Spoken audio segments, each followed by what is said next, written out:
بسم الله الرحمن الرحيم. دوال كثيرات الحدود.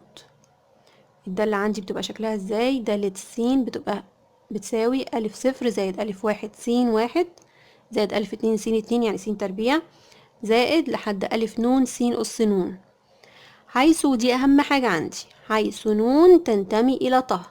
ده الشرط عندي علشان تبقى الدالة دي أقدر أقول إن هي كثيرة حدود، إن الأس عندي اللي فوق السين الأس عندي يكون بينتمي إلى طه، يعني يا صفر يا عدد موجب. ما ينفعش يبقى عدد سالب، ما ينفعش س أس سالب واحد، س أس سالب خمسة، ما ينفعش الأس يكون سالب، ولا ينفع يكون كسر. ما ينفعش س أس نص، س أس تلت، ما ينفعش. يبقى الأس عندي لازم يبقى يا صفر يا موجب. بتسمى بقى كثيرة حدود من الدرجة نون، اللي هو أكبر أس عندي. لو أكبر أس عندي نون بتسمى كثيرة حدود من الدرجة نون. مسألة بقى بتقول لي ايه؟ أيا من الدوال التالية كثيرة حدود. دالة السين هي س تكعيب زائد س تربيع زائد تلاتة. طيب في هنا س، عندي اتنين س تكعيب وس تربيع، يعني س أس تلاتة وس أس اتنين، التلاتة والاتنين أعداد طبيعية تبقى كثيرة حدود. طيب دالة السين مسألة تانية، س تكعيب، طيب التلاتة دي عدد موجب يبقى طبيعي ماشي، زائد واحد على س. ايه الواحد على س دي؟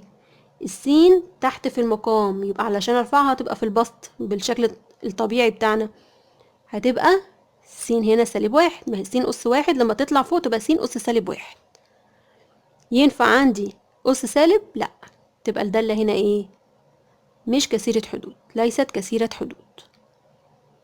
ناخد مسألة تانية، س تربيع الس أس اتنين، تنفع الاتنين عادي، الاتنين تنتمي إلى طه عدد موجب. طب جذر س، ايه جذر س ده؟ جذر ده كأنه أس نص، جذر التربيع يعني أس نص، جذر التكعيب يعني أس تلت. ماشي، يبقى السين دي أس نص. ينفع الأس هنا يكون عدد كسري أو كسر؟ يعني ما ينفعش، تبقى مش كثيرة حدود. تاني، س في ما بين قوسين س زائد واحد على س ناقص اتنين. طيب قبل ما نبتدي نشوف الأس هنا كام، نضرب الأول س في الإيه؟ في القوس ده كله. يبقى أول حاجة هضرب س في س تديني س تربيع. في حالة الضرب بنجمع الأسس، س أس واحد في س أس واحد يبقى س أس واحد زائد واحد اللي هي اتنين. طيب هضرب السين بعد كده فين؟ في واحد على س. لما هاجي أضربها في واحد على س، السين اللي فوق هتتشطب مع السين اللي تحت، يتبقى ايه؟ يتبقى واحد اللي هي موجب واحد. بعدين هضرب السين في سالب اتنين تبقى سالب اتنين س. كده الدالة بقت س تربيع زائد واحد زائد أو ناقص اتنين س. س أس اتنين تبقى كثيرة حدود، والسين أس واحد برضو كثيرة حدود. يبقى الايه؟ الاتنين س اللي عندي الأس بتاعهم يا اتنين يا واحد، والاتنين والواحد أعداد طبيعية.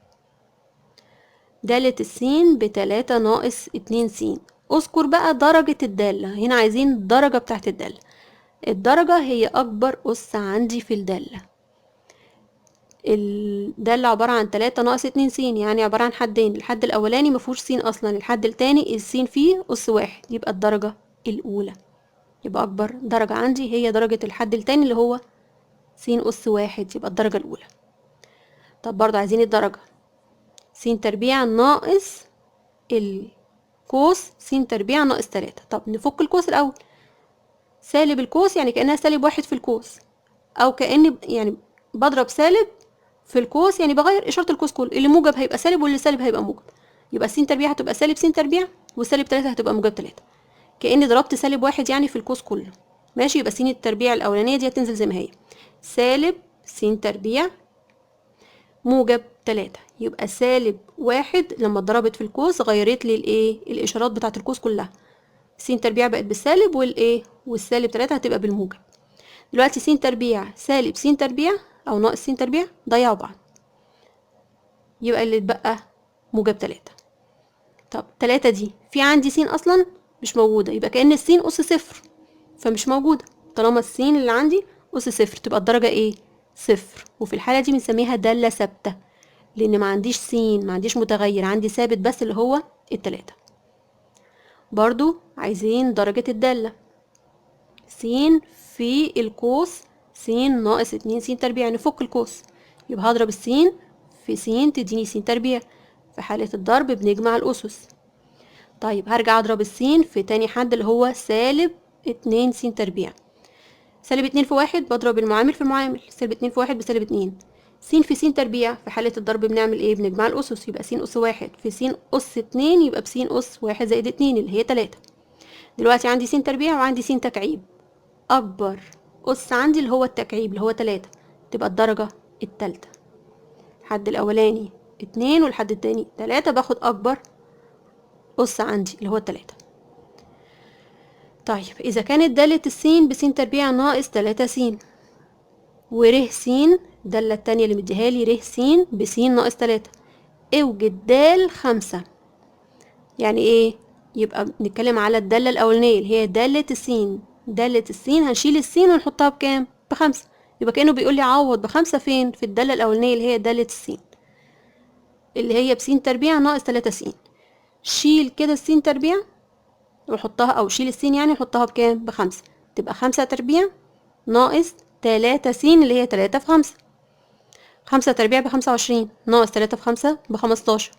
25 ناقص 15 تديني 10. يبقى كل اللي عملته ان الدالة اللي هي س تربيع ناقص 3 س شلت الس وحطيتها ب5. طيب تاني حاجة بيقول لي اوجد ر 9 اللي هي الدالة التانية ر س بس ناقص 3، شيل الس وحطها ب9. يبقى كأنه بيقول لي عوض بالقيمة اللي هي 9 فين؟ في الدالة التانية اللي هي دالة الر، ر س. يبقى س ناقص 3 كأنها 9 ناقص 3 اللي هي ب6.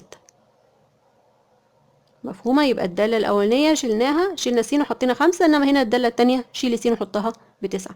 هنا بقى بيقول لي اثبت إن د 3 بتساوي ر 3 بتساوي 0. يبقى الدالة الأولانية شيل الس فيها وحطها ب3، والدالة التانية شيل الس فيها وحطها برضو ب3. واثبت إن الاتنين بعد ما هنوجد القيمتين يعني هيطلعوا ب0. طب أول حاجة دالة ال3 س تربيع ناقص 3 س، شيل الس وحطها ب3، يبقى 3 تربيع ناقص 3 في س اللي هي 3 في 3. 3 تربيع ب9 ناقص 3 في 3 ب9، يبقى كأنها 9 ناقص 9 اللي هي ب0. يبقى دي أول دالة اللي هي دالة السين اللي هي شلنا السين وحطيناها ب3.